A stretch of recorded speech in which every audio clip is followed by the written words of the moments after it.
Inter life ఒక beautiful memory అవ్వాలి, అంతేగాని ప్రెజర్తో నిండిన బర్డెన్ అవ్వకూడదు. ఇంటర్ అంటే లైఫ్కి ఫౌండేషన్ లాంటిది. అలాంటి ఇంటర్ లైఫ్ని నరకంగా మార్చేస్తున్నారు. 1 1 1 2 2 2 3 3 3 ర్యాంకులు మావే మావే మావే అంటూ అడ్వర్టైజ్మెంట్లు. మాకు మేమే పోటీ, మాకెవరు లేరు సాటి. ఈ రికార్డ్స్ క్రియేట్ చేయాలన్నా, ఆ రికార్డ్స్ బ్రేక్ చేయాలన్నా, ఆ రికార్డ్స్ రీక్రియేట్ చేయాలన్నా మాకు మాత్రమే సొంతం. ర్యాంక్ రికార్డ్సే కాదు, సూసైడ్స్ రికార్డ్స్ కూడా క్రియేట్ చేయడం తెలుసు, వాటిని రీక్రియేట్ చేయడం కూడా తెలుసు. ఓన్లీ ర్యాంక్ లోనే కాదు, సూసైడ్స్ లో కూడా మేమే ఫస్ట్. ప్రీ చైతన్య పారాయణ కాలేజెస్ ఏమో 1 1 1 2 2 2 3 3 3 ర్యాంకులు మావే మావే అంటూ ర్యాంకులాటతో ముందున్నాయి. కానీ అదే ర్యాంకుల వెనుక ఎంతమంది విద్యార్థుల కన్నీళ్లు, ఎంతమంది విద్యార్థుల ఆత్మహత్యలు దాగి ఉన్నాయి. ఇందులో తప్పేవరిది? కాలేజ్ మేనేజ్మెంట్ దా, పేరెంట్స్ దా, లేక సొసైటీదా? ర్యాంకులు మాత్రమే ముఖ్యం, మరి జీవితాలకు విలువ లేనట్టేనా? మీ ర్యాంకుల కోసం 16 ఏళ్ల పిల్లల జీవితాలను పణంగా పెడుతున్నారు. ర్యాంకులు పేపర్లో యాడ్ వరకు మాత్రమే మిగిలిపోతున్నాయి, కానీ ఆత్మహత్య రూపంలో విద్యార్థుల జీవితాలు రాలిపోతున్నాయి. మీ యాడ్స్ లో 1 1 1 2 2 2 3 3 3 ర్యాంకులు మావే మావే అంటూ ర్యాంకులు వచ్చిన పేర్లు ప్రస్తావిస్తున్నారు, కానీ సూసైడ్ చేసుకున్న విద్యార్థుల పేర్లు ఎందుకు ప్రస్తావించట్లేదు? వారికి జీవితాలకు విలువ లేనట్టేనా? ఒక ర్యాంకు తీసుకొచ్చిన విద్యార్థిని గౌరవంగా చూస్తాడు, అదే విద్యార్థి ర్యాంకు సాధించలేకపోతే అగౌరవంగా చూస్తారు, అవమానించినట్టు చూస్తారు. ఆ అవమానం తట్టుకోలేక ఆ విద్యార్థి సూసైడ్ చేసుకుంటే దీనికి రీజన్ ఎవరు? మీరు అంతగా ప్రచారం చేస్తున్న ర్యాంకులు ఆ విద్యార్థుల జీవితాల కంటే విలువైనవా? ర్యాంకుల మీద ఫోకస్ చేసేటప్పుడు స్టూడెంట్ యొక్క మెంటల్ హెల్త్, వాళ్ళకి కావాల్సిన కాన్ఫిడెన్స్, మోటివేషన్, వీటి మీద కాస్త దృష్టి పెట్టలేరా? జీవితాలకు విలువ తెలియని ర్యాంకులతో విద్యా వ్యవస్థ నడిపించగలరు. ప్రతి విద్యార్థి ర్యాంక్ సాధించలేకపోవచ్చు, కానీ ప్రతి ఒక్క విద్యార్థి జీవితంలో సంతోషంగా గడపవచ్చు. ఆ సత్యం మీకు తెలియదా? విద్య అంటే బ్రతకడం ఎలానో నేర్పించేది, కానీ అదే విద్య పేరుతో బ్రతకడం ఎలా ఆపాలో నేర్పిస్తున్నారు. 1 1 1 2 2 2 3 3 3 ర్యాంకులు మావే మావే అంటూ ఈ ర్యాంక్ రికార్డ్స్ మీ వల్లే సాధించారని గర్వపడుతున్నారు కదా. ఈ ఆత్మహత్య రికార్డ్స్ కూడా మీ వల్లే అని అంగీకరించడానికి మీరు సిద్ధంగా ఉన్నారా? Success is not measured by ranks and marks, but by the happiness and health of the person achieving it. ఈ మాటను తల్లిదండ్రులు గుర్తుపెట్టుకోవాలి. మన సమాజంలో 10th క్లాస్ కంప్లీట్ అయిన స్టూడెంట్స్ కి వెంటనే ప్రెషర్ అనేది స్టార్ట్ అవుతుంది. సో నార్మల్గా ఇలా అంటూ ఉంటారనమాట. సో మీరు కూడా వినే ఉంటారు, వాడు ఎవడో ఎంపీసీ తీసుకొని ఇంజనీర్ అయ్యాడని నువ్వు కూడా అదే తీసుకొని అదే అవ్వు. ఎదురండి పుల్లారావు కూతురు బైపీసీ తీసుకొని డాక్టర్ అయిందమ్మి, నువ్వు కూడా బైపీసీ తీసుకొని పెద్ద డాక్టర్ అయిపోవాలి. ఇలా ఎవడో ఏదో చేశాడని వీరు కూడా అదే చేయాలని ఫోర్స్ చేస్తారు, ఇలా కంపేర్ చేస్తూ చెప్తూ ఉంటారనమాట. ఇలాంటి మాటల వల్ల పిల్లల జీవితాల్లో ఎంత ప్రెజర్, ఎంత మెంటల్ టార్చర్ కలిగిస్తాయో చాలా మందికి తెలియదు. పిల్లలు ఏం చదవాలనుకుంటున్నారో, ఏం చేయాలనుకుంటున్నారో, వాళ్ళకి ఏ దానిపైన ఇంట్రెస్ట్ ఉందో తెలుసుకోకుండా ఎవడో ఏదో చేశాడు నువ్వు కూడా అదే చేయాలి, వాళ్ళకి ర్యాంక్స్ వచ్చాయి నీకు కూడా ర్యాంక్స్ రావాలి అని మార్క్స్ ర్యాంక్స్ అనే రేస్ లో నెట్టేస్తున్నారు. మన దేశంలో ముఖ్యంగా ఆంధ్ర, తెలంగాణలో చూసుకుంటే ఇంటర్ అంటే గుర్తొచ్చేది 2 గ్రూపులు, ఆ 2 గ్రూపులకి 2 కాలేజీలు. ఎంపీసీ అంటే పారాయణ, బైపీసీ అంటే చైతన్య. పేరెంట్స్ ఏంటి అంటే బ్రాండెడ్ కాలేజీలో జాయిన్ చేస్తే ప్రెస్టీజియస్ గా చెప్పుకోవచ్చు సొసైటీలో. మా వాడు పారాయణలో చదువుతున్నాడు, 70,000 ఫీజు. మా అమ్మాయ చైతన్యలో బైపీసీ చదువుతుంది, ఫీజు 1,00,000, కాబోయే పెద్ద డాక్టర్. ఇలా సొసైటీలో బిల్డప్ కోసం వాళ్ళ పిల్లల ఆశలని, ఆనందాలని దూరం చేస్తున్నారు.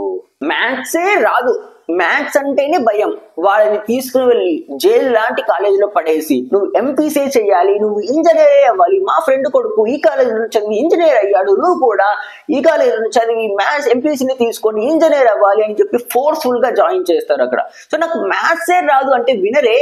ఎంపీసీ, బైపీసీ అయిన గ్రూప్స్ ఇంకేమీ లేవా? వేరే గ్రూప్స్ చదివితే ఎందుకు పనికి రాకుండా పోతారా? ఇలా కంపేర్ చేయడం వల్ల మెంటల్ గా ఎంత డిస్టర్బ్ అవుతారో అక్కడ చెప్పేది అర్థం కాక ఆ ప్రెజర్ ని హ్యాండిల్ చేయలేక, ఆ విషయం మీకు చెప్పలేక, మెంటల్ ప్రెజర్ తో ఏం చేయాలో తెలియక సూసైడ్ స్టేజ్ లోకి వెళ్ళిపోతున్నారు. Inter students, mental pressure, suicides వెనుకున్న నిప్పు లాంటి నిజాల గురించి మాట్లాడుకుందాం.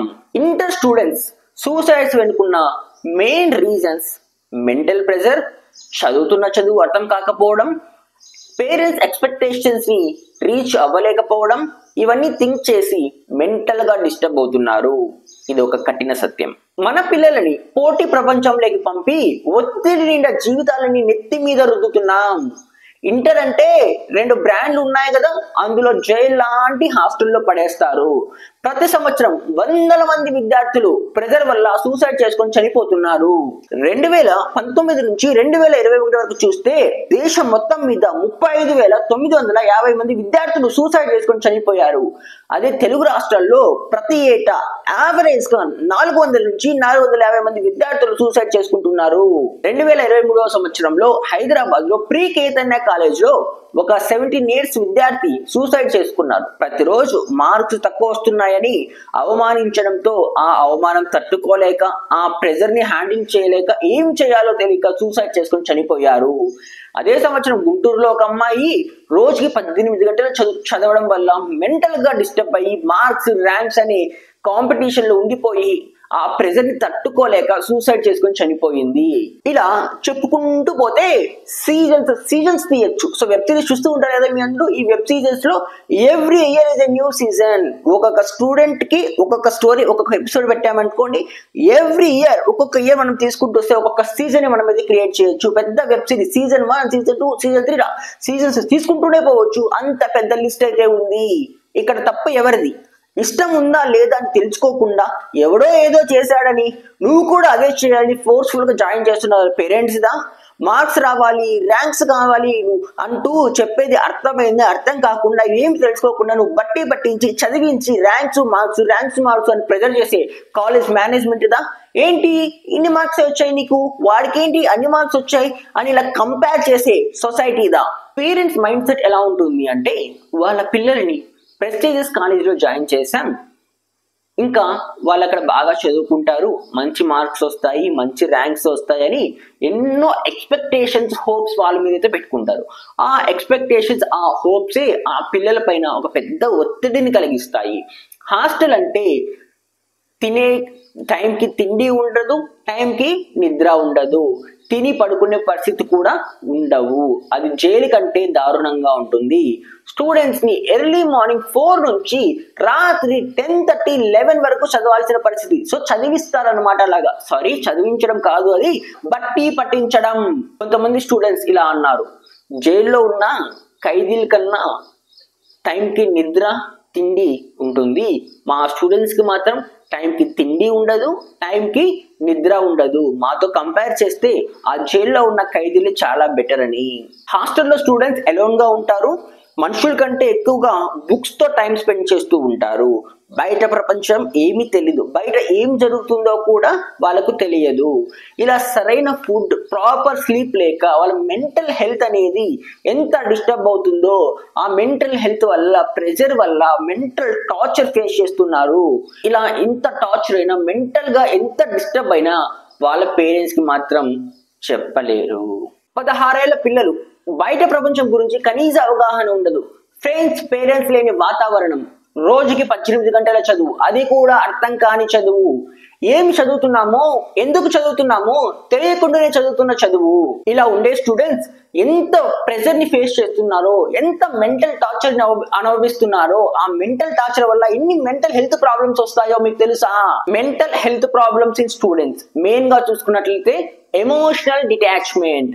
హాస్టల్లో ఉండే స్టూడెంట్స్ పేరెంట్స్ కి దూరం అవుతారు, ఎవరితోనూ మాట్లాడే అవకాశం లేక ఒంటరిగా ఉండిపోయి తనలోనే తాను కుంగి కుసించి ఏం చేయాలో తెలియని పరిస్థితి. ఆ ప్రెజర్ ని హ్యాండిల్ చేయలేక డిప్రెషన్ లోకి వెళ్ళిపోతారు.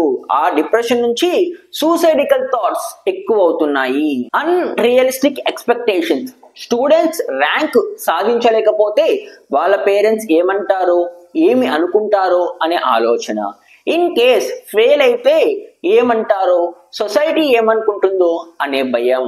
ఇలా ఎక్స్పెక్టేషన్స్ ని రీచ్ అవ్వలేకపోతున్నామనే బాధ, ఆ బాధలో డిప్రెషన్. మీ పిల్లలు పెద్ద పెద్ద ర్యాంకులు సాధించకపోయినా జీవితంలో విషయం సాధిస్తారని నమ్మండి, వాళ్ళతో మాట్లాడండి, వాళ్ళని అర్థం చేసుకోండి. Your child doesn't need a rank, they need you to believe in them. Why suicides are increasing? So suicides ఎందుకు ఇంక్రీజ్ అవుతున్నాయి? సూసైడ్ థాట్స్ స్టూడెంట్స్ ఎందుకు ఇంతలా వస్తున్నాయి? Main reason fear of failure. Exams లో ఫెయిల్ అవుతామనే భయం. ఫెయిల్ అయితే parents ఏమంటారో, సొసైటీ ఏమనుకుంటుందో అనే ఆలోచన. ఎగ్జామ్స్ లో ఫెయిల్ అయితే వీడు ఎందుకు పనికిరాని ఒక వేస్ట్ ఫెయిల్ అని సొసైటీ అంటుంది. ఎగ్జామ్ లో ఫెయిల్ అయితే లైఫ్ లో ఫెయిల్ అయినట్లయినా కంపారిజన్ అంటే కాంపిటీషన్. సో ప్రెసెంట్ ఉన్నటువంటి ఇంటర్ ఎడ్యుకేషన్ ఎలా ఉందంటే ఇది ఒక ఎడ్యుకేషన్ అయితే కాదు, ఇది ఒక కాంపిటీషన్. రన్నింగ్ రేస్ లో నువ్వు ఎంత ఫాస్ట్ గా పరిగెత్తే ఫస్ట్ వచ్చే ఛాన్సెస్ అంత ఎక్కువగా ఉంటాయి. నువ్వు ఫస్ట్ వస్తేనే నువ్వు విన్నర్ అవుతావు, లేకుంటే రన్నర్ అవుతావు. ఇక్కడ కూడా అంతే, నువ్వు ర్యాంక్ వస్తేనే సక్సెస్ఫుల్ పర్సన్ అవుతావు, లేకుంటే ఒక వేస్ట్ ఫెయిల్ లాగా ఉండిపోతావు.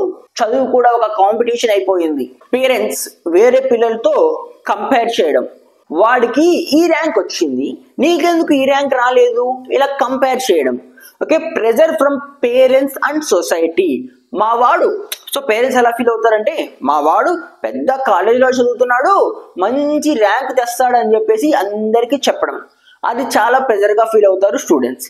ఇన్ కేస్ ఆ ర్యాంకు రాకపోతే మా పేరెంట్స్ పరువు ఏం కావాలి, వాళ్ళు నన్ను ఏమంటారో అనే ఆలోచన వారిని మెంటల్ గా డిస్టర్బ్ చేస్తుంది.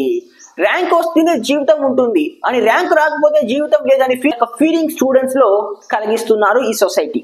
సో దీనివల్ల స్టూడెంట్స్ చదువుతున్న చదువు అర్థం అవుతుందా లేదా అని ఏం తెలుసుకోకుండా నాకు ర్యాంక్ కావాలి, మార్క్స్ కావాలని పోరాడుతున్నారు.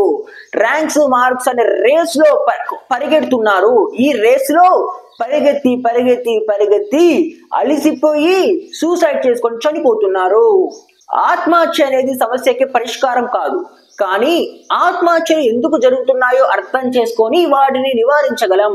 మన విద్యా విధానం ఎలా ఉంది అంటే పిల్లలకి జీవిత పాఠాలు నేర్పించడం లేదు. ఒక ప్రాబ్లం వస్తే దాన్ని ఎలా సాల్వ్ చేయాలి, ధైర్యంగా దాన్ని ఎలా ఫేస్ చేయాలి అనేది ఏమీ చెప్పడం లేదు.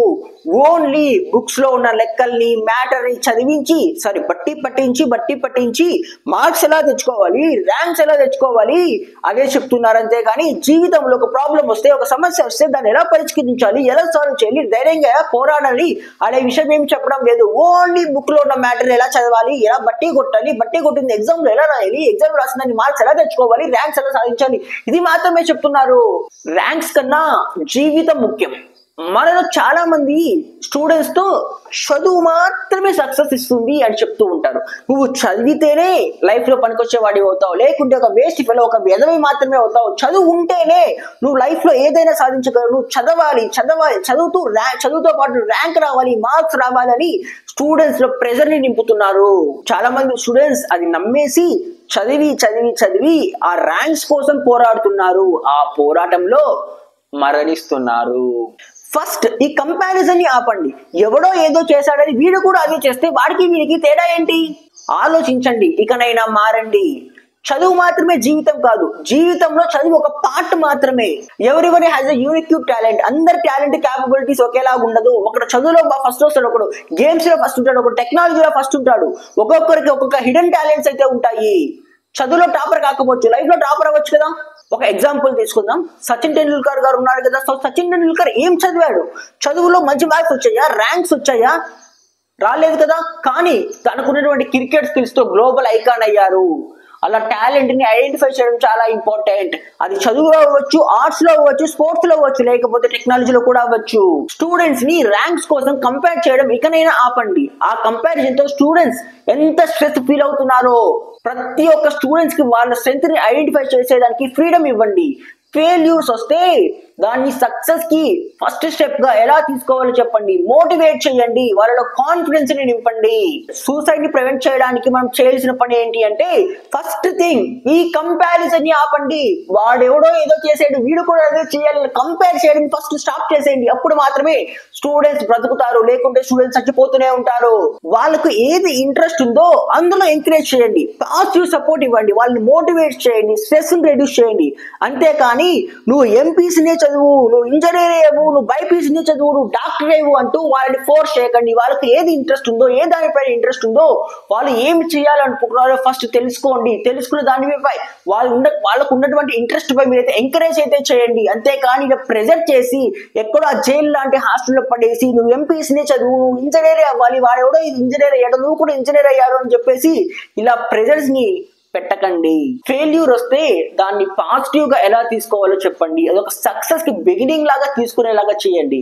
ఫెయిల్ అంటే ఫస్ట్ అటెంప్ట్ ఇన్ లెర్నింగ్ అని చెప్పండి. ఇలా సపోర్ట్ చేయండి. అంతేగాని నువ్వు ఫెయిల్ అయితే నువ్వు ఎందుకు పనికిరాను ఏదో అవుతావు, నువ్వు ఇంకెందుకు పనికి వస్తావు, నువ్వు ఫెయిల్ అయ్యావు అని చెప్పి వాళ్ళని అవమానించకండి. ఆ అవమానం తట్టుకోలేక చాలా మంది విద్యార్థులు సూసైడ్ చేసుకొని చనిపోతున్నారు. స్టూడెంట్స్ సూసైడ్ చేసుకోకుండా ప్రివెంట్ చేయడం మన అందరి బాధ్యత. స్టూడెంట్స్ ని సేవ్ చేయాలి. ర్యాంక్స్ కన్నా జీవితం ముఖ్యం అని ప్రతి ఒక్క స్టూడెంట్స్ ని తన డ్రీమ్ ని చేసేయడానికి ఎంకరేజ్మెంట్ చేయడం మన కర్తవ్యం. Let's spread this message to save lives and build a better future.